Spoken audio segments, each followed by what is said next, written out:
we use monitors, which is basically object-based isolation, object-based locking and unlocking in the JVM. The object that you pass in the synchronized block after the synchronized keyword in the parentheses is what's referred to as a monitor or a monitor lock. And the way to do this is by providing an external object, and the JVM is going to create the lock for you. So for example, you have two synchronized blocks. This is a different method. This is another completely different method.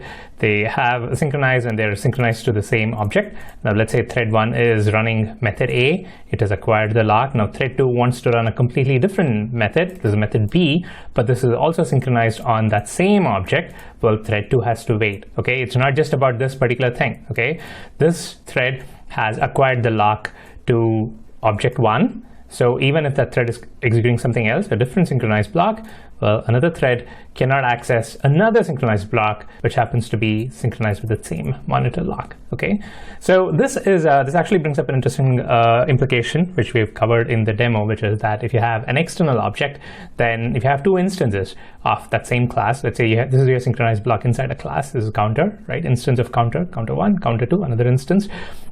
And they're all synchronized for this external reference.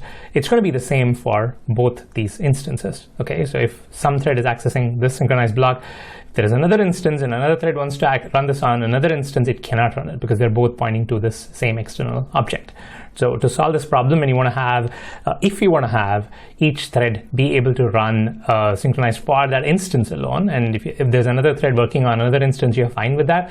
Well, the way to do this is by using this reference. So this reference makes sure that whatever you're locking on is that instance itself. Okay, so when you do this, on that same instance, let's say this is on a certain class, on that same instance, thread 1 runs method A, thread B cannot run method B on that same instance, but thread B can run method B on another instance, thread B can run method A on another instance while this is being run by another thread on a different instance, right? So that's how you get instance-based locking. And this is commonly used when you want to protect member variables. Okay, so here is the example. When you have a counter which implements runnable, you have a private int count, and this is what you're trying to protect, right? You have a public void run, which is incrementing count, and you want to make sure that only one thread is incrementing count at a time for that instance. Well, the way to do this is by using this reference here instead of any other external arbitrary reference. So by using this reference, each instance gets its own lock for protecting this piece of code. The synchronized keyword can also be used for a method instead of just a block, and this is a common use case when you want to synchronize the whole method, which is what we did for the run, right? So we made sure that all the contents of a method needed to be synchronized. Well, there is a shortcut for it, in which case you can just use synchronize, stick it to a method, and then what this actually translates to is synchronized for this. This is exactly the same as synchronize this applying to the whole body of the method. All right, so instead of doing this, if you're basically having the whole body of the method in a synchronized block, what you can do is just get rid of that synchronized block and just stick a synchronized over here and the keyword to the method itself, and it is going to synchronize the whole method, and the object that it's going to synchronize over, the monitor, is implicitly this reference when you have a synchronized for a method. So synchronized method is a shortcut. The lock is associated with the object whose method is being called, which results in that method being executed. So what does synchronization achieve? Synchronization achieves a couple of things. You should have an idea about what that is doing right now, but I want to give you the technical terms for it, right? There are two objectives of synchronization. The first is you get something called mutual exclusion. What does mutual exclusion mean? It means that a given piece of critical section is mutually exclusive. They have multiple threads that want to run this critical section. They cannot run at the same time. It mutually excludes one from the other. So there's only one thread that can run something at a time. Okay, this is the technical term for it. It's called mutual exclusion. It's a shorthand for it. People call it mutex. Okay, mutex is basically mutual exclusion.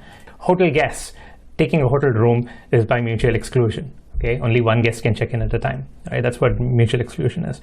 The second thing that synchronization achieves is the visibility solution. Okay, what is visibility? Let me explain that. But first, mutual exclusion or mutex is basically one at a time. Right? This is often referred to as a mutex lock. The lock that we use, the monitor lock for synchronization, is also referred to as a mutex lock. That's basically what this means, a lock that facilitates mutual exclusion. Now, visibility is an interesting implication of the synchronized block. And what this means is that whenever the JVM sees that there is a synchronized block, what it does is it actually forces a read and write from memory before and after the block. Okay, so when JVM sees a synchronized block, the value of any variables is being read from the memory before the block execution. Okay, it's going to force read the value. And then secondly, the value is written to memory after the execution completes. So let's say you make some changes to a variable in the synchronized block. Well, the JVM is going to ensure that that value is not just sitting there in the processor cache in the L1, L2, or L3 cache. It is going to force write the value to memory when that synchronized block ends. Okay, the reason it does that is because now you know that this mutually excluded critical section is complete. The next thing that wants to enter, it may be the same core, it may be a different core, right? And the JVM ensures that, okay, whatever core, whatever thread is trying to run this synchronized block, it needs to have the latest updated value. So it doesn't leave any updates in the synchronized block sitting in the processor cache. It is going to flush that into memory, force write that into memory, so that the next thread which is entering the synchronized block is actually going to force read it. So you are going to solve a bunch of the problems that we have seen earlier, right? We looked at a couple of use cases for race conditions, right? Check then act. Well, if you're doing check then act in a synchronized block, well, it's not going to be a problem, because before the check, it is going to read from the memory, and while it's doing the check, nobody else can execute that thing, right? So when it's acting, nobody else is executing, nobody else is making a change, and then once it's finished acting, maybe the action is writing something, updating a variable. Well, when the synchronized block ends, it is going to write to memory. Also, the other pattern, read, modify, write. Again, if you have a synchronized block wrapping read, modify, write, well, it is going to read before block execution, and after the modify write is done, it is going to write that back to memory after that synchronized block. So it is going to solve both of the race condition problems that we've seen earlier.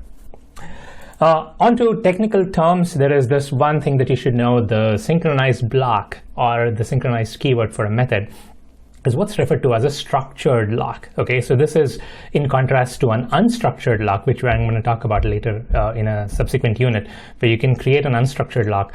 The synchronized keyword forms a structured lock. Now, what is structured versus unstructured? So first of all, the synchronized keyword creates this block structure, right? You have this open and close curly brace, which defines the block.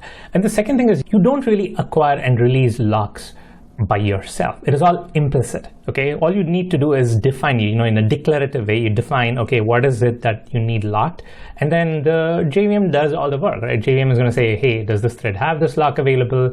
Is some other thread using it? It's going to do all that work for you, right? You don't acquire locks, you don't release locks. So this is structured locking, right? The Java syntax also has an ability for you to do unstructured locking, where you have to do all that work yourself. You have to acquire a lock, you have to release a lock. There's an API for it, but this is the structured lock, which is implicit locking that you get with the synchronized keyword. There are benefits to the structured locking and having an implicit locking. So for example, let's say your synchronized block throws an exception, okay, and the control goes out of the synchronized block. Well, what happens to the lock? Well, you don't have to worry about that. The JVM does the right thing. It auto-releases the lock when your synchronized block throws an exception and control has to go out, right? You don't have to worry about it, is the whole point. And that's the benefit of structured locking.